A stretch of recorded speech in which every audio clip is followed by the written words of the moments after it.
बांकीपुर में 5वें राउंड की गिनती पूरी हो चुकी है। बांकीपुर में 2319 वोट से प्रशांत किशोर आगे चल रहे हैं।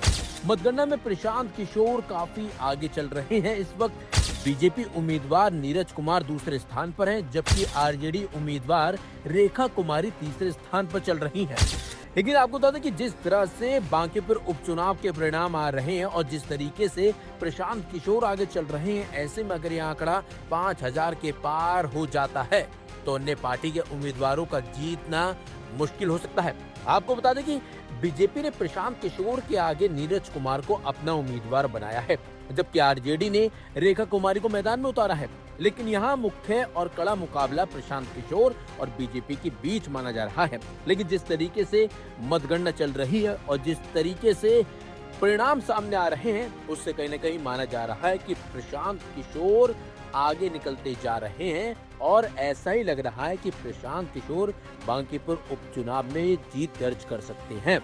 और जिस तरीके से मतगणना चल रही है और जिस तरीके से राउंड में प्रशांत किशोर आगे बढ़ रहे हैं, उससे माना जा रहा है कि उनकी जीत सुनिश्चित कुछ ही घंटों में हो सकती है। लेकिन कहीं ना कहीं प्रशांत किशोर के जीतने से बीजेपी को बड़ा झटका भी लग सकता है। फिलहाल अब देखना होगा कि आगे क्या कुछ समीकरण बदलते हैं। प्रथम और द्वितीय चक्र के जो मतगणना के परिणाम हैं वो आए हैं और वो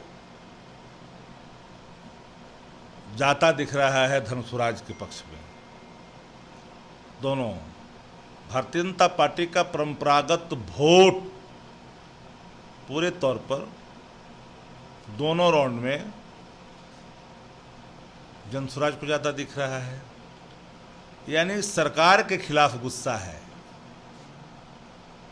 सम्राट चौधरी जो बिहार के मुख्यमंत्री हैं, उनके प्रति गुस्सा है भाजपा के अंदर। ये बात तो अब साफ दिख रही है,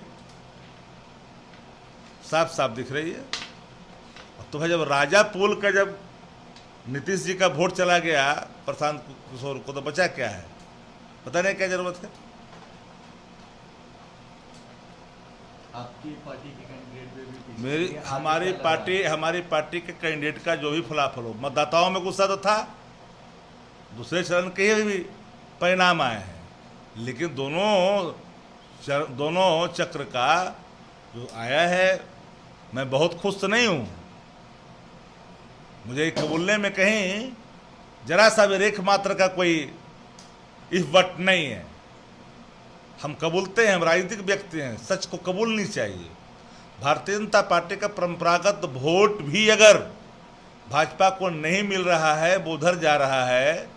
जनता दल यू का जो खांटी वोट है, कम से कम कुर्मी समाज का, वह भी वोट अगर प्रशांत जी को जा रहा है, धनसुराज को जा रहा है, तो इसका मतलब कि सम्राट चौधरी जी के खिलाफ एक बड़ी गोलबंदी है भाजपा के अंदर में, एनडीए के अंदर में। इसे कबूलना चाहिए।